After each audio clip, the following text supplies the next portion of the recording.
Hi friends, आप सभी का स्वागत है हमारे यूट्यूब चैनल एसटी आर के राय में।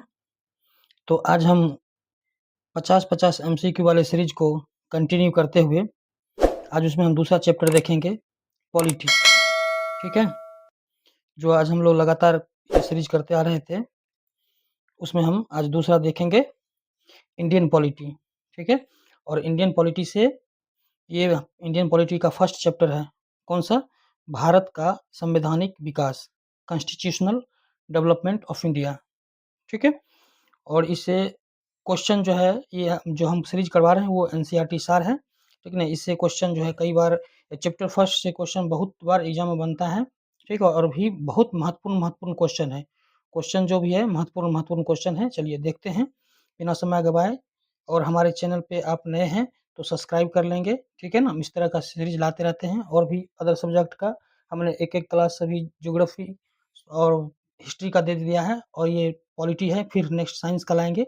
इसी तरह फिर क्लास बदल के हम लाते रहेंगे। ठीक है, तो चलिए शुरू करते हैं। फर्स्ट दिया है, रेगुलेटिंग एक्ट 1773 द्वारा सर्वोच्च न्यायालय की स्थापना कहाँ की गई थी? ये कहाँ की गई थी? ये की गई थी कलकत्ता में। 1773 का रेगुलेटिंग एक्ट था और स्थापना कब हुई थी? कलकत्ता में हुई थी। और कब हुई थी? तो 1774 में हुई थी। ठीक है, 1774 में।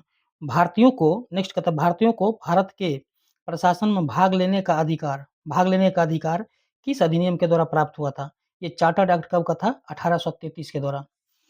यहाँ कह रहा है भारत के प्रशासन में, जो पहले भारतीय थे, भारतीय को पहले मतलब किसी भी प्राधि में भाग लेने का अधिकार नहीं होता था। ठीक है ना, लेकिन उसको भारत के प्रशासन में भाग लेने का अधिकार कब दिया गया था? तो चार्टर्ड एक्ट 1833 के द्वारा दिया गया था। नेक्स्ट कहता है, भारतीय विधान परिषद।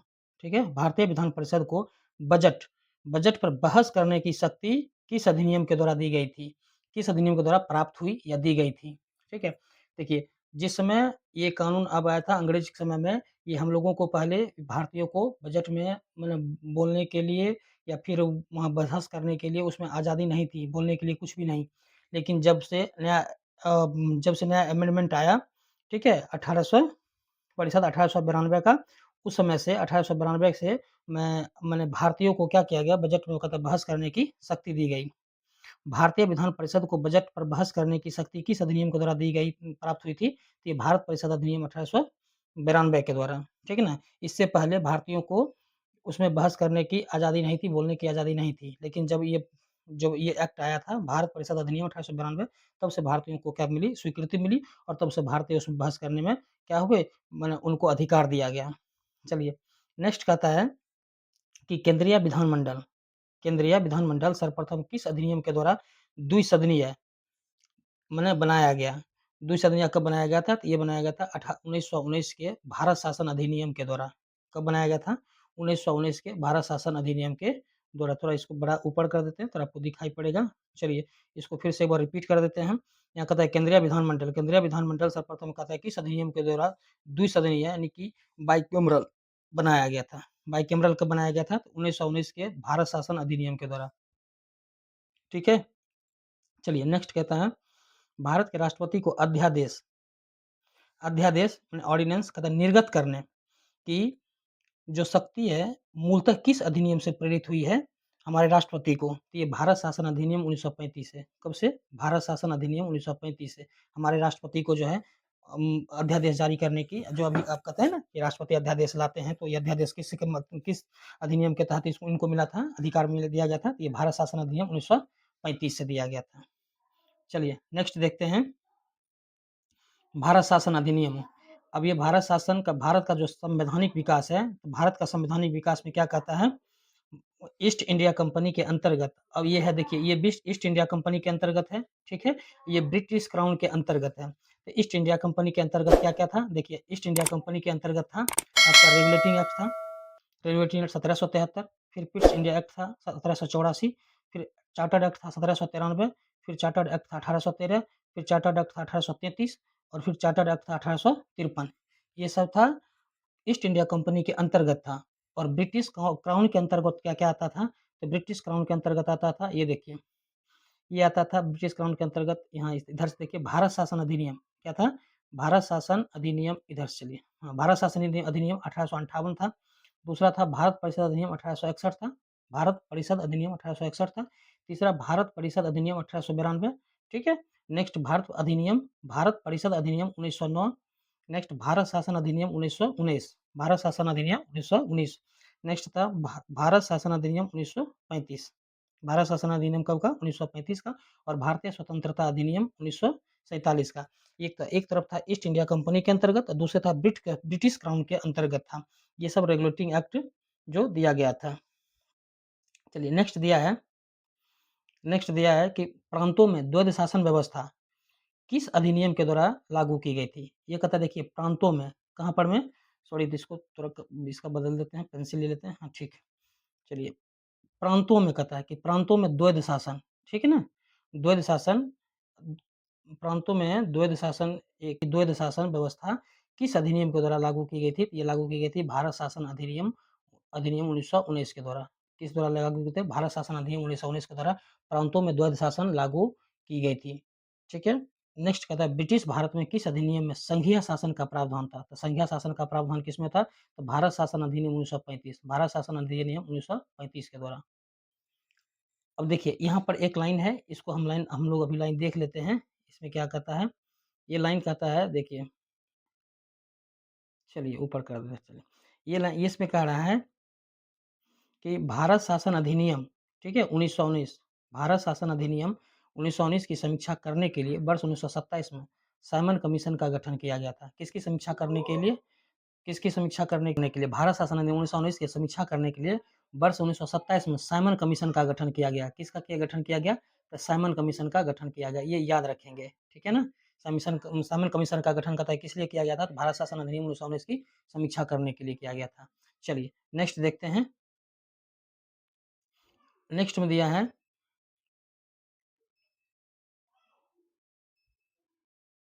नेक्स्ट कहता है कि अखिल भारतीय संघ स्थापित करने का प्रावधान कहता है किस अधिनियम में किया गया था? ये किया गया था भारत शासन अधिनियम। किसमें किया गया था? तो भारत शासन अधिनियम 1935 में। अखिल भारतीय संघ कहता है देखिए यहाँ देखिए अखिल भारतीय संघ स्थापित करने का प्रावधान कहता है किस अधिनियम में किया गया था? तो ये किया गया था किसमें?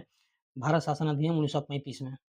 नेक्स्ट कहता है कि देखिए भारत के संविधान में केंद्र और राज्यों के मध्य किया गया शक्तियों का विभाजन भारत सरकार अधिनियम 1935 पर आधारित है। भारत के संविधान में केंद्र और राज्यों के मध्य किया गया शक्तियों का विभाजन, जो भारत सरकार जो मतलब केंद्र और राज्यों के बीच में विभाजन, आप आर्टिकल पढ़ेंगे, आप आगे जाएंगे, आगे चैप्टर में जब आर्टिकल्स पढ़ेंगे तो उसमें वहाँ केंद्र और राज्यों के मध्य का विभाजन, शक्तियों का विभाजन के बारे में चर्चा किया है। तो ये किस अधिनियम के द्वारा कहता है कि दिया गया है? तो देखिए यह भारत सरकार अधिनियम 1935 पर आधारित है। किस पर आधारित है?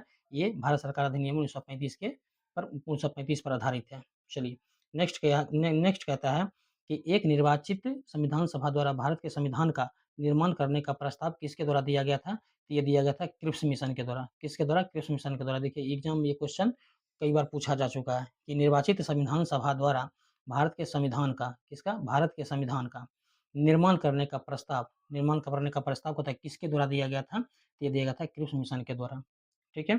चलिए नेक्स्ट कहता है भारतीय संविधान का गठन किसके अंतर्गत किया गया था? तो ये किया गया था कैबिनेट मिशन 1946 के अंतर्गत। अपने भारत का जो संविधान सभा था गठन किसके अंतर्गत किया गया था? तो कैबिनेट मिशन कहता है कैबिनेट मिशन 1946 के अंतर्गत किया गया था, ठीक है। चलिए नेक्स्ट क्या कहता है? नेक्स्ट कहता है कैबिनेट मिशन द्वारा प्रस्तुत योजना के अनुसार संविधान सभा में प्रांतों से प्रतिनिधियों का निर्वाचन किस अनुपात में किया गया था? ये अनुपात था क्या? 10 लाख। ये देखिए ये क्वेश्चन कई बार एग्जाम में पूछा गया है। ये भी question point of view exam से बहुत ही इंपॉर्टेंट है। 10 लाख की जनसंख्या पर एक सदस्य, ठीक है ना, ये क्वेश्चन बन जाता है। वन एग्जाम में कई बार बन चुका है। जैसे कैबिनेट मिशन द्वारा प्रस्तुत योजना के अनुसार संविधान सभा में प्रांतों से प्रतिनिधियों का निर्वाचन किस अनुपात में किया गया था? 10 लाख की जनसंख्या पर। देखिए जो क्वेश्चन इंपॉर्टेंट है उस क्वेश्चन को हम ज़्यादा जोर दे रहे हैं, ठीक है ना, उसको हम रिपीट भी कर दे रहे हैं ताकि आपको आसानी हो, आपको आसानी से आप उसको समझ पाएँ, ठीक है। चलिए नेक्स्ट कहता है कि भारतीय संविधान का निर्माण करने वाली संविधान सभा के सदस्यों का चुनाव किसके द्वारा किया गया था? ये किया गया था विभिन्न प्रांतों, ये किसके द्वारा कहता है? विभिन्न प्रांतों के विधानसभाओं के द्वारा, है ना। जब संविधान का निर्माण हो रहा था तो इसमें कहता है ना, पढ़ेंगे आगे पढ़ेंगे एक चैप्टर में कि जब मतलब विभिन्न प्रांतों से जो थे सब भाग लिए थे इसमें गठन करने के लिए। तो ये कहता है कि संविधान सभा का जब निर्माण हो रहा था उसमें जो सदस्यों का चुनाव कहाँ किनके द्वारा किया गया था? तो विभिन्न प्रांतों के विधानसभाओं के द्वारा किया गया था, विभिन्न सभाओं के द्वारा किया गया था, ठीक है। तो चलिए फ्रेंड्स, आगे नेक्स्ट देखते हैं। अगर आपको क्लास पसंद आ रही है तो आप क्लास को सब्सक्राइब कर लीजिएगा, ठीक है, और एक लाइक कर दीजिएगा, प्यारा प्यारा कमेंट कर दीजिएगा, ताकि इससे हमें मोटिवेशन मिलती है और हम आपके लिए इस तरह से अच्छा सीरीज और भी लाते रहेंगे। इससे हमें पता चलता है कि आप भी इंटरेस्टेड हैं, ठीक है। तो नेक्स्ट क्या दिया है? नेक्स्ट दिया है आपको अंतरिम सरकार के बारे में, ठीक है। अंतरिम सरकार जो 1946 में तैयार हुआ था नेहरू जी के समय में, और इसमें देखिए किनके पास आके कौन कौन विभाग था। एक तरफ दिया सदस्य और दूसरी तरफ दिया विभाग की बात की है, ठीक है। तो हम बात करेंगे नेहरू जी के बारे में। अब नेहरू जी जो थे, इनके पास देखिए, ये नेहरू जी के जवाहरलाल नेहरू में ये राष्ट्रमंडल संबंध तथा विदेशी मामले, ठीक है ना। इनके पास जो था विभाग कौन कौन सा था, एक तो था राष्ट्रमंडल और दूसरा विदेशी मामला, जो भी था ये देखते थे। और इसमें एक से और आप ऐड कर लीजिएगा, ये कार्यकारी परिषद के क्या थे, उपाध्यक्ष भी थे, ठीक है। यहाँ पे नहीं लिखा है तो आप इसे क्या करेंगे, आप यहाँ पर के दे करके और गैप में जाके इसको आप नोट डाउन कर लेंगे, या आप नोट कर लेंगे, ठीक है, नोट डाउन कर लेंगे, ठीक है। तो अब कहता है कि सरदार वल्लभ भाई पटेल, दूसरा क्या कहता है सरदार वल्लभ भाई पटेल के बारे में। ये देखिए, ये गृह सूचना एवं प्रसारण मंत्रालय, ठीक है, इनके पास था। इनके पास ये कौन कौन विभाग था? सरदार वल्लभ भाई पटेल के पास गृह हो गया, सूचना एवं प्रसारण मंत्री थे ये। चलिए नेक्स्ट क्या कहता है, डॉक्टर राजेंद्र प्रसाद के बारे में। राजेंद्र प्रसाद के बारे में, तो राजेंद्र प्रसाद के पास कौन सा विभाग था? तो राजेंद्र प्रसाद के पास जो था खाद्य एवं कृषि मंत्री थे। ये क्या थे? राजेंद्र प्रसाद खाद्य एवं कृषि मंत्री थे, ठीक है। और उसके बाद जाके देखिए जॉन मथाई के पास कौन विभाग था? ये उद्योग एवं कहता है कि नागरिक आपूर्ति मंत्री थे, ठीक है, उद्योग एवं आपूर्ति नागरिक आपूर्ति मंत्री थे। दूसरे उसके बाद था ये जगजीवन राम, ये क्या थे? ये रक्षा मंत्रालय, इनके पास श्रम मंत्रालय था। जगजीवन राम के पास श्रम मंत्रालय था, और सरदार बलदेव सिंह के पास रक्षा मंत्रालय था, ठीक है ना। सरदार बलदेव सिंह के पास क्या कौन सा मंत्रालय था? रक्षा मंत्रालय था। और लियाकत अली खां के पास कौन सा मंत्रालय था? तो लियाकत अली खां के पास आपको कहता है वित्त मंत्रालय था। कौन सा मंत्रालय? वित्त मंत्रालय। कौन देखते थे? तो लियाकत अली के पास कौन सा मंत्रालय था? तो ये था वित्त मंत्रालय। और कहते एक थे लास्ट सी राजगोपालाचारी, इनके पास कौन सा विभाग था? शिक्षा एवं कला विभाग था इनके पास, ठीक है ना। अब देखिए इसमें इंपॉर्टेंट कौन कौन है, हम इंपॉर्टेंट को नोट डाउन करा देते हैं, आप उसको देख लीजिएगा। देखिए इसमें आपको कंपलसरी जिसको याद रखना ही रखना है, ठीक है ना। इनमें एक तो फर्स्ट नंबर में ये हो जाएंगे जवाहरलाल नेहरू, ठीक है। सॉरी थोड़ा इसको देख लीजिए, हाँ इससे चलिए, ये जवाहरलाल नेहरू, ठीक है ना। इनके पास विभाग कौन कौन सा था, ये विभाग आपको देख लेना है, ठीक है ना। और ये कंपलसरी याद रखना ही रखना है, ठीक है ना। देखिए ये उसके बाद जाकर सरदार वल्लभ भाई पटेल वाला, और ये कहते हैं ये गृह सूचना एवं प्रसारण मंत्री, इसी को बढ़ा दीजिए, चलिए इसी को, चलिए गृह एवं सूचना प्रसारण मंत्री हो गया, ठीक है ना। ये सरदार वल्लभ भाई पटेल वाला। देखिए उसके बाद राजेंद्र प्रसाद भी बेहद इंपॉर्टेंट है, कई बार एग्जाम में क्वेश्चन पूछा जा चुका, कई बार, ठीक है ना। और ये सब क्रीम क्वेश्चन है, अगर जब पूछता भी है तो इसी को पूछे जाने की संभावना बनी रहती है, ठीक है ना। ये बार बार आता है क्वेश्चन।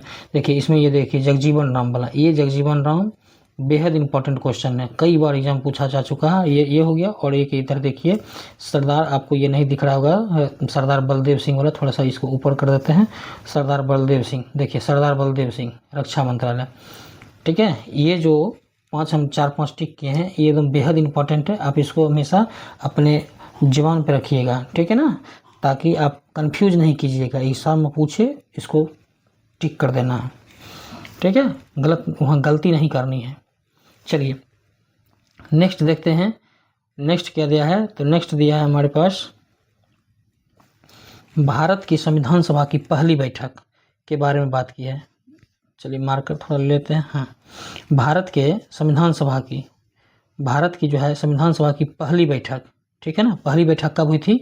तो देखिए ये डेट याद रखिएगा, ये डेट जो है बेहद इंपॉर्टेंट है, ये डेट आपको बेहद इंपॉर्टेंट है। ये डेट देखिए 9 दिसंबर 1946 को, ठीक है ना, एकदम बहुत ही महत्वपूर्ण, बहुत ही वेरी वेरी इंपॉर्टेंट, इसको MVVI कहिए, ठीक है ना, MVVI, ये वेरी वेरी इंपॉर्टेंट है, आप इसको याद रखेंगे ही रखेंगे, ठीक है ना। 9 दिसंबर 1946 क्या ये पहली बैठक है, ठीक है ना।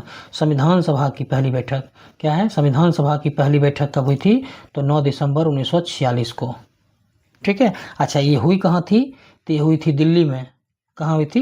दिल्ली में हुआ था, एक पुस्तकालय भवन था, वहाँ हुआ था, ठीक है ना। और इसी सभा में आपको इसी जो पहला बैठक हुआ था 9 दिसंबर, जो पहली बैठक हुई थी 9 दिसंबर 1946 को, इसमें जो है हमारे जो सबसे बुजुर्ग थे डॉक्टर सच्चिदानंद सिन्हा, ठीक है ना, उनको अस्थायी अध्यक्ष के रूप में चुना गया था उनको। अच्छा, इसमें एक बात और जान लीजिए कि इसमें मुस्लिम लीग जो था वो क्या किया था, इस बैठक को क्या किया था, मतलब बहिष्कार किया था, इसको क्या किया था, पूरा बहिष्कार किया था। कौन? मुस्लिम लीग वाला।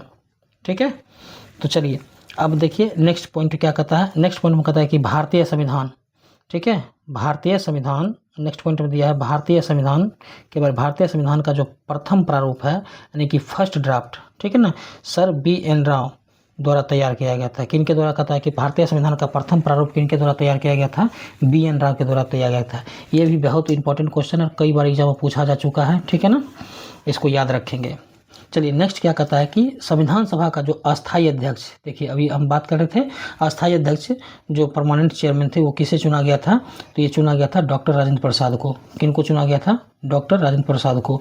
ये आप देखिए, आप एक था अस्थाई, एक थे अस्थाई और दूसरा अस्थाई, ठीक है ना, ये दोनों में कन्फ्यूज नहीं करना। अस्थाई पूछे तो डॉक्टर राजेंद्र प्रसाद हो गया, अस्थाई पूछे तो सच्चिदानंद सिन्हा हो गए, ठीक है ना। चलिए अध्यक्ष, इनको अस्थायी अध्यक्ष कब चुना गया था? राजेंद्र प्रसाद को। तो अस्थायी अध्यक्ष इनको चुना गया था 11 दिसंबर 1946 को। कब चुना गया था? 11 दिसंबर, इसको याद रखेंगे स्टेट को, 11 दिसंबर 1946, 1946, ठीक है ना, 46 को इनको अस्थायी अध्यक्ष चुना गया था। किनको? राजेंद्र प्रसाद को। 11 दिसंबर 1946 को कब चुना गया था इनको? 11 दिसंबर 1946 को इनको चुना गया था, अस्थायी अध्यक्ष चुना गया था। चलिए नेक्स्ट कहता है कि संविधान सभा में पंडित नेहरू द्वारा उद्देश्य प्रस्ताव कब प्रस्तुत किया गया था? किनके द्वारा? पंडित नेहरू यानी कि जवाहरलाल नेहरू के द्वारा, ठीक है ना, पंडित जवाहरलाल नेहरू के द्वारा कहता है कि उद्देश्य प्रस्ताव कब पारित किया गया था? तो उद्देश्य प्रस्ताव जो है 13 दिसंबर 1946 को पारित किया गया था। कब पारित किया गया था? 13 दिसंबर 1946 को। और ये बेहद ही इंपॉर्टेंट है, ठीक है, बेहद ही इंपॉर्टेंट क्वेश्चन है, इसको आप याद रखेंगे। 13 दिसंबर ये डेट जो है आप इसको याद रखें। देखिए दो डेट है जो बेहद महत्वपूर्ण डेट है। 9 दिसंबर 1946, 11 दिसंबर 1946, जिसमें कहता है कि 11 में डॉक्टर राजेंद्र प्रसाद को अस्थायी अध्यक्ष बनाया गया था।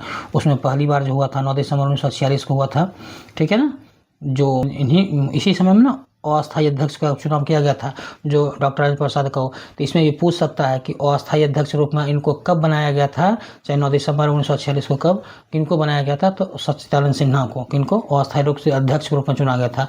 और अस्थायी अध्यक्ष वाला जो पूछे डॉक्टर राजेंद्र प्रसाद को, डॉक्टर राजेंद्र प्रसाद को कब बनाया गया था? तो इनको ये डेट याद रखेंगे 11 दिसंबर 1946 को। कब? 11 दिसंबर 1946 को, ठीक है, ये डेट याद रखेंगे।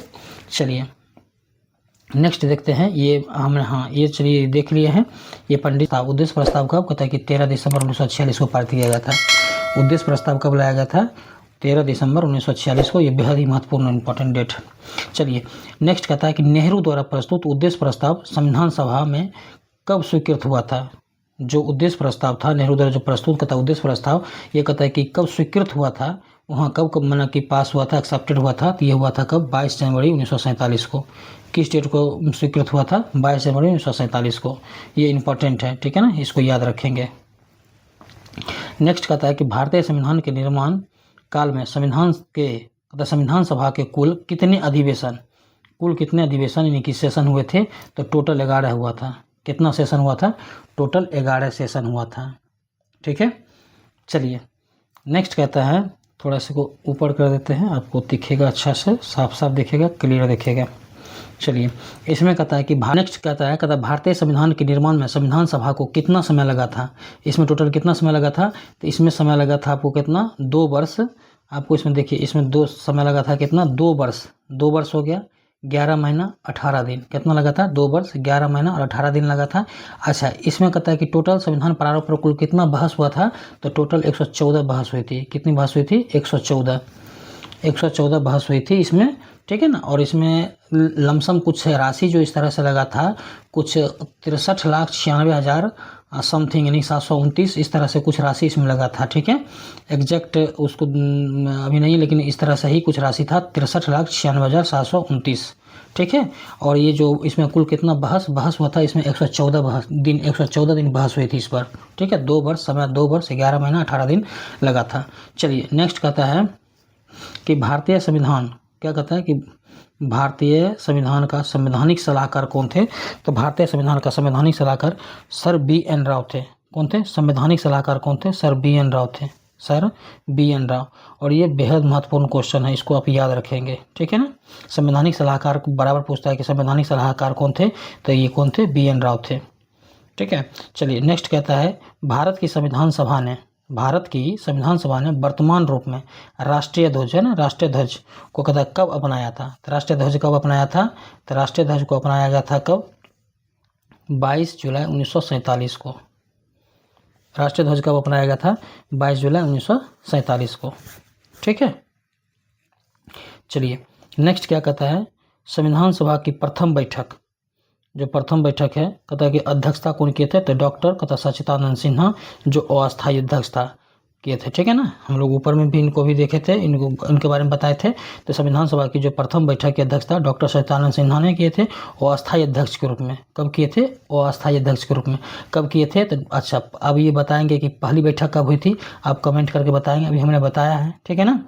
आप इनको कमेंट करके बताएंगे कि पहली बैठक कब हुई थी, ठीक है। आपको भी ये लगेगा ना कि हम कितना याद रखते हैं, ठीक है, आपको भी पता लगेगा। इसलिए आप इसको कमेंट कीजिएगा कि इसमें कितना सच्चिदानंद सिन्हा जो मतलब अस्थायी अध्यक्ष चुना गया था, कब चुना गया था। चलिए नेक्स्ट कहता है कि भारत का संविधान कब स्वीकार किया गया। देखिए ये 26, ये डेट जो है बेहद इंपॉर्टेंट है, ये तो डेट आप कन्फर्म याद रखेंगे, इसको भूलेंगे नहीं। 26 नवंबर 1949। देखिए अब दो चीज़, एक तो 26 नवंबर 1949 की बात की है, और दूसरा कहता है 26 जनवरी 1950 की बात की है, ठीक है ना। इसमें क्या करना है, आपको कंफ्यूज नहीं होना है, ठीक है। ये जो दोनों डेट है, ठीक है ना, ये देखिए ये डेट जो है बेहद महत्वपूर्ण डेट है। आप यहाँ पे एक 26 नवंबर 1949 हो गया, दूसरा 26 नवंबर 1949, दूसरा कहता है 26 जनवरी 1950। और आप यहाँ पर एक डेट और देखेंगे, आपको एक डेट देखने के लिए और मिलेगा, पेंसिल ले लेते हैं। 24, आपको कौन सा डेट मिलेगा? 24 जनवरी, ठीक है, 24 जनवरी 1950, ठीक है, 24 जनवरी 1950, ये भी डेट देखने को मिलेगा। यहाँ पर आप 3 डेट देखेंगे। अब देखिए जो 26 नवंबर 1949 था, इसमें क्या हुआ था? 26 नवंबर 1949 के दिन, 1949 वाला जो दिन था, इस दिन में क्या हुआ था कि आपको संविधान सभा द्वारा कहता ये पारित किया गया था, ठीक है। इसमें संविधान सभा द्वारा पारित किया गया था। और इसमें क्या हुआ था, देखिए जिसमें ये बना था मूल रूप से, उसमें मूल रूप से इसमें कहता है कि टोटल कितना, देखिए 22 भाग था। कितना था? 22 भाग, 395 अनुच्छेद, 395 अनुच्छेद, और 8 अनुसूचियाँ। कितनी थी? 8 अनुसूचियाँ थी, ठीक है, 8 अनुसूचियाँ, ठीक है ना। उस समय थी कब? 22, इसमें क्या था? 22 भाग था, 395 अनुच्छेद था, और 8 अनुसूचियाँ थी। वो कब? मूल संविधान में, ठीक है। लेकिन अभी वर्तमान में कितना है? तो देखिए अभी वर्तमान में कितना है, अभी वर्तमान में 22 भाग है। कितना भाग है? 22 भाग, 395 अनुच्छेद, ठीक है, 395 अनुच्छेद है, अनुच्छेद। और कहता है कि अनुसूचियाँ कितनी हैं? तो 12 अनुसूचियाँ हैं, ठीक है। अनुसूची भी बदल गया वर्तमान में, अभी वर्तमान में ये प्रेजेंट टाइम में कितना है? प्रेजेंट टाइम में, ठीक है ना। इसको आप याद रखेंगे। मूल टाइम में क्या था, जिसमें 26 नवंबर 1949 को जिसमें ये हुआ था, उस समय क्या था? 22 भाग था, 395 अनुच्छेद था, और 8 अनुसूचियाँ थी। लेकिन अभी वर्तमान में 22 भाग, 395 अनुच्छेद, और कहता 12 अनुसूचियाँ हैं, ठीक है। ये 26 नवंबर 1949 की बात करते हैं उस समय में। अब हम बात करते हैं भारतीय संविधान में कहता पूर्णतः कहता है कि कब लागू हुआ था। तो पूर्णतः यह लागू हुआ था 26 नवंबर 1950 को। कब लागू हुआ था? 26 नवंबर 1950 को। अच्छा, इसमें हम आपको एक डेट की चर्चा किए थे। कौन सा वो डेट था? 24 जनवरी। वो डेट था 24 जनवरी 1950। इसको थोड़ा मिटा लेते हैं। चलिए, ये वो कौन सा डेट था? 24 जनवरी 1950, ठीक है। 24 जनवरी 1950 के बारे में क्या कहता है? तो 24 जनवरी 1950 जो हुआ था, इसमें क्या हुआ था? संविधान सभा की जो अंतिम बैठक हुई थी, अंतिम बैठक इसमें हुआ था। कब हुआ था? अंतिम बैठक, संविधान सभा की अंतिम बैठक हुई थी। कब? तो 24 जनवरी 1950 को, ठीक है। और इसमें क्या हुआ था? इसी बैठक में डॉक्टर राजेंद्र प्रसाद को, किनको? डॉक्टर राजेंद्र प्रसाद को, ठीक है, इनको राष्ट्रपति चुन लिया गया था। भारत का प्रथम राष्ट्रपति किस अधिवेशन, किस में चुना गया था, किस बैठक में? तो 24 जनवरी जो 1950 को हमारा अंतिम बैठक हुआ था, संविधान सभा का अंतिम बैठक हुआ था, उसमें डॉक्टर राजेंद्र प्रसाद को क्या कहा गया था? प्रथम राष्ट्रपति। आप आगे कहीं पढ़ेंगे, ठीक है ना, आप आगे पढ़ेंगे इसके बारे में। चलिए, ये हमने आपको एक्स्ट्रा फैक्ट यहाँ दे दिया, आप इसको देख लीजिएगा। अच्छा, एक चीज़ और हम आपको बता दें यहाँ पे, अभी हम झंडा की बात कर रहे थे, तो चलिए इसको थोड़ा नीचे कर लेते हैं। चलिए, यह जो है संविधान सभा में जो वर्तमान राष्ट्रीय ध्वज के बारे में बात कर रहे थे, तो राष्ट्रीय ध्वज को कब 22 जुलाई 1947 को अपनाया गया था। आप यहाँ एक चीज़ और देख लीजिए कि ये तो राष्ट्रीय ध्वज को अपनाया गया था, और उसके बाद हमारा जो राष्ट्रगान है, राष्ट्रगान, ठीक है ना, जो हमारा राष्ट्रगान है एवं राष्ट्रगीत, इसको कब अपनाया गया था? तो इसको 24 जनवरी 1950 को अपनाया गया था। कब अपनाया गया था? 24 जनवरी 1950 को, ठीक है, ये चीज़ आप याद रखेंगे। झंडा वाला कब अपनाया गया था? राष्ट्रीय ध्वज तो 22 जुलाई 1947 को अपनाया गया था, लेकिन राष्ट्रगान कब अपनाया गया था? तो ये 24 जनवरी 1950 को अपनाया गया था। राष्ट्रगान भी और राष्ट्रगीत भी दोनों को एक ही डेट में अपनाया गया था, ठीक है। चलिए नेक्स्ट देखते हैं, हम लोग यहाँ देख रहे थे कहाँ पूर्णता हो गया, पूर्णता लागू हो गया। कब लागू हुआ था? तो 26 जनवरी को हुआ था पूर्णता लागू, 26 जनवरी 1950। ये इंपॉर्टेंट डेट है, आप इसको याद रखेंगे, इस डेट को आप भूलेंगे नहीं, ठीक है ना। देखिए डेट में हमने 3 बताया, आपको कंफ्यूज नहीं करना है। एक तो 26 नवंबर हो गया 1949, दूसरा 26 जनवरी 1950, और इसके बाद जाके एक था 24 जनवरी 1950, ठीक है। आराम से इसको सोच के दिमाग में रखना है, ये नहीं है कि उसमें एग्जाम में जब इस तरह का क्वेश्चन है तो कंफ्यूज कर जाना है, ठीक है ना, कि क्या पढ़े थे नहीं पढ़े थे, आप भूलिएगा मत इसके बारे में। चलिए, कुछ यहाँ पर संविधान सभा के बारे में लिखा है, कॉन्स्टिट्यूशंस कथा असेंबली के बारे में लिखा है। तो इसमें क्या लिखा है? देखिए, इसमें लिखा है कि 9 दिसंबर 1946 को संविधान सभा की प्रथम बैठक हुई थी, ठीक है ना, ये याद। चलिए, प्रथम बैठक हुई थी, और इसमें कहता है कि डॉक्टर सच्चिदानंद सिन्हा, जिसमें कहता है डॉक्टर सच्चिदानंद सिन्हा को अस्थायी अध्यक्ष, ठीक है, अस्थायी अध्यक्ष, तथा 11 दिसंबर 1946 को डॉक्टर राजेंद्र प्रसाद को अस्थायी अध्यक्ष, है ना, चुना गया था। मैंने इनको चुना गया था अस्थायी अध्यक्ष, सच्चिदानंद सिन्हा को, और राजेंद्र प्रसाद को अस्थायी अध्यक्ष चुना गया था, ठीक है। फिर कहता है कि संविधान निर्माण का प्रारंभ जो है 13 दिसंबर 1946 को पंडित जवाहरलाल नेहरू द्वारा प्रस्तुत उद्देश्य प्रस्ताव, ठीक है, उद्देश्य प्रस्ताव से हुआ था, जिसे 22 जनवरी 1947 को सर्वसम्मति से क्या कर लिया गया? स्वीकार कर लिया गया, पास कर दिया गया, ठीक है। फिर 26 नवंबर 1949 को भारतीय संविधान अंगीकृत, ठीक है, अंगीकृत किया गया, और जबकि 26 जनवरी 1950 को इसे पूर्णतः लागू किया गया। पूर्णतः क्या कर दिया गया? एग्जीक्यूट कर दिया गया, ठीक है। देखिए, अंगीकृत कब किया गया था? तो 26 नवंबर 1949 को, मैंने इसको कहेगा अंगीकृत किया गया, इसको अडॉप्ट किया गया, तो क्या कहता? पूर्णतः लागू कर दिया गया था इसको। 26 जनवरी 1950 को क्या कर दिया गया था? पूर्णतः लागू किया गया था, ठीक है। चलिए, यहाँ पर एक और फैक्ट्स देता है, उसको हम लोग देख लेते हैं अभी। ये लाइन अभी देख लेते हैं हम लोग। इस लाइन के बारे में लिखा है कि भारतीय संविधान जो है मूलतः 2 भाषाओं, कौन कौन? एक तो हिंदी और दूसरा अंग्रेजी, कहता अंग्रेजी में लिखा गया था। भारतीय संविधान जो है, भारत का संविधान मूलतः कितने भाषाओं में? 2 भाषाओं में, एक तो हिंदी और दूसरा अंग्रेजी भाषा में लिखा गया था। और सभी सदस्यों ने कहता है कि इन दोनों प्रतियों पर क्या किए थे? हस्ताक्षर किए थे। जो भी सदस्य थे इन दोनों प्रतियों पर हस्ताक्षर किए थे, ठीक है। चलिए नेक्स्ट आप देखते हैं, नेक्स्ट दिया है यहाँ, नेक्स्ट क्या दिया है? चलिए नेक्स्ट दिया है कि 26 नवंबर 1949 को भारतीय संविधान किसके द्वारा अधिनियमित किया गया था? तो ये संविधान सभा के द्वारा किया गया था। किसके द्वारा? संविधान सभा के द्वारा। 26 नवंबर 1949 को भारतीय संविधान जो है किसके द्वारा अधिनियमित किया गया था? ये संविधान सभा के द्वारा अधिनियमित करता है। नेक्स्ट कहता है जनगण मन को भारत के राष्ट्रगान के रूप में कब अपनाया गया था? अभी हमने देखा था, इसको कब अपनाया गया था? 24 जनवरी 1950 को। आप इसे याद रखेंगे, ये महत्वपूर्ण डेट है। राष्ट्रीय ध्वज वाला, राष्ट्रगान वाला, राष्ट्रगीत वाला, ठीक है, प्रथम बैठक, अंतिम बैठक, ठीक है ना, ये राष्ट्रपति कब चुने गए थे वो वाला बैठक, ये सब आप याद रखेंगे, बेहद इंपॉर्टेंट डेट है। आप एक बार इसको कमेंट कर दीजिएगा ताकि इसी बहाने आपको याद भी हो जाएगा किस किस स्टेट में क्या क्या हुआ था। जनगण मन वाला हम देख लिए। अब चलिए नेक्स्ट देखते हैं। भारत सरकार द्वारा अशोक स्तंभ, ठीक है, को राष्ट्रीय चिन्ह के रूप में अंगीकृत किया गया था। कब अंगीकृत किया गया था? तो ये 26 जनवरी 1950 को। कब किया गया था? ये किया गया था 26 जनवरी 1950 को। हाँ ठीक है, 26 जनवरी 1950 को अंगीकृत किया गया था राष्ट्रीय चिन्ह के बारे में कह रहा है, अशोक स्तंभ के बारे में। ठीक है, चलिए अभी नेक्स्ट दिया है संविधान सभा की, चलिए यहाँ देख लेते हैं। हाँ चलिए ठीक है, अब देता है, कहता है संविधान सभा की सलाहकार समिति। ठीक है, सलाहकार समिति के अध्यक्ष कौन थे? तो ये सरदार वल्लभ भाई पटेल थे। कौन थे? सलाहकार समिति का। अब हमने उसमें अभी एक देखा था ऊपर सलाहकार समिति के बारे में, तो देखिए यहाँ पर संविधान सभा की जो सलाहकार समिति थे इसके अध्यक्ष कौन थे? तो ये सरदार वल्लभ भाई पटेल थे। ठीक है, नेक्स्ट कौन कहता है कि देखिए भारतीय संविधान सभा की झंडा समिति के अध्यक्ष कौन थे? झंडा समिति के अध्यक्ष थे डॉक्टर राजेंद्र प्रसाद। कौन थे? डॉक्टर राजेंद्र प्रसाद। और ये बेहद इंपॉर्टेंट क्वेश्चन है, पूरा MBVI, इसको MBVI लगा सकते हैं। ठीक है ना, VVI, ये वेरी वेरी इंपॉर्टेंट क्वेश्चन है ये राजेंद्र प्रसाद वाला। झंडा समिति कई बार पूछा है। ठीक है ना, कई बार। चलिए यहाँ पर एक कॉलम दिया है, इसको कॉलम हम लोग देख लेते हैं। कॉलम में क्या दिया है?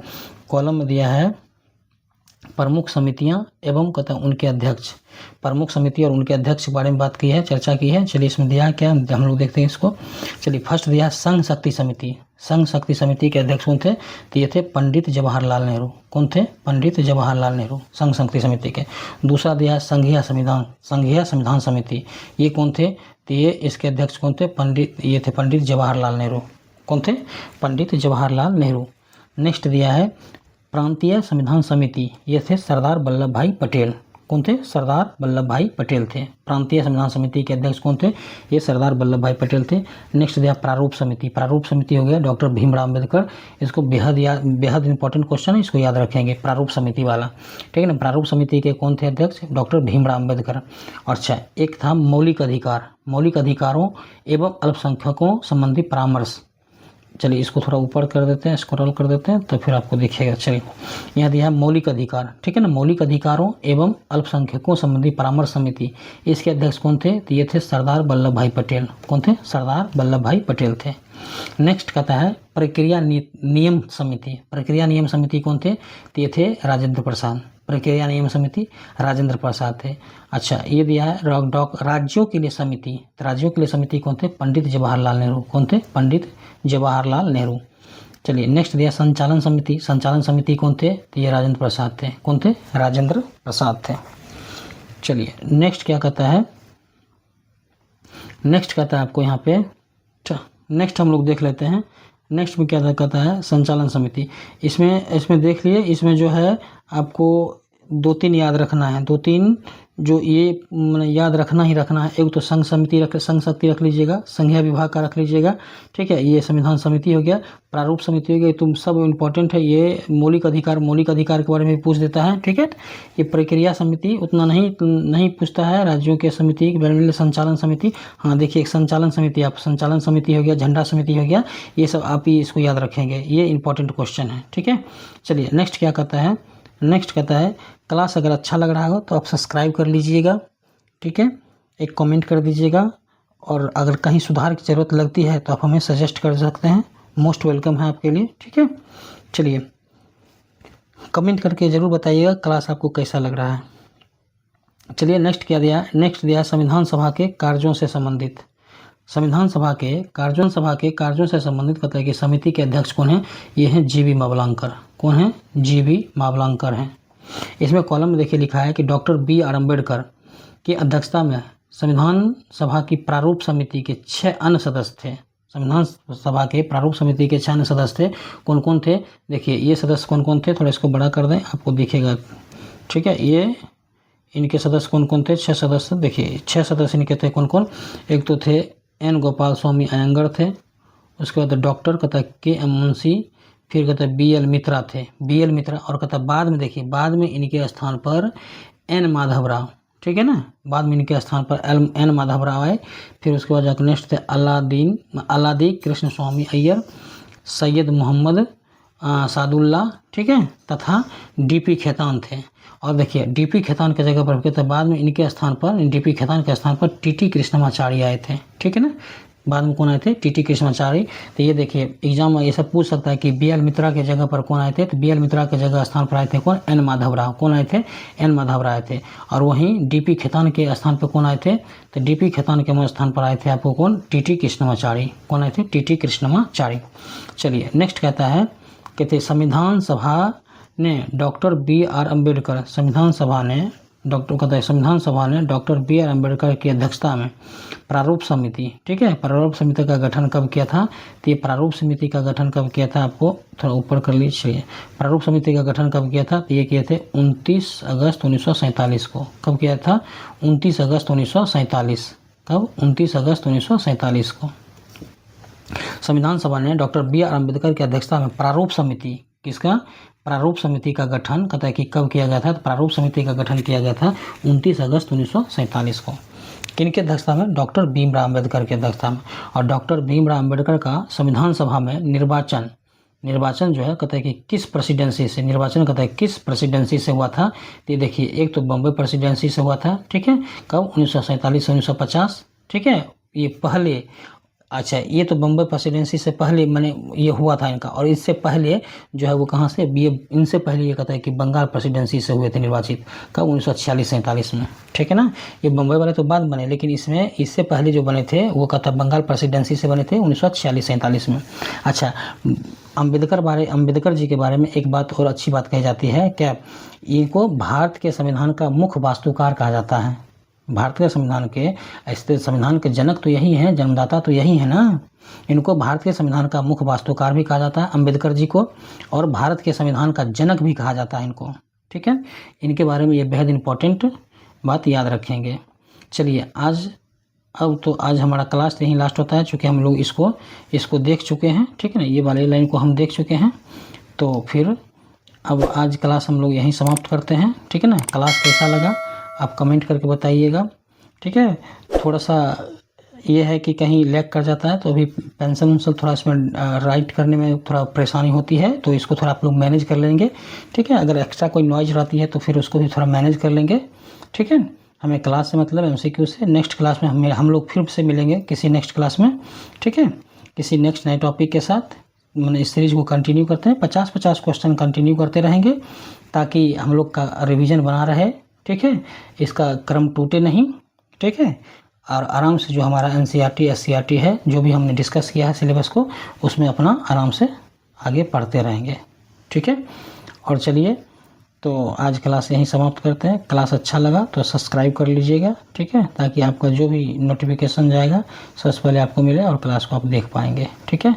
तो आज के लिए क्लास देखने के लिए आपका बहुत बहुत धन्यवाद, ठीक है। मिलते हैं किसी अगले क्लास में। ओके।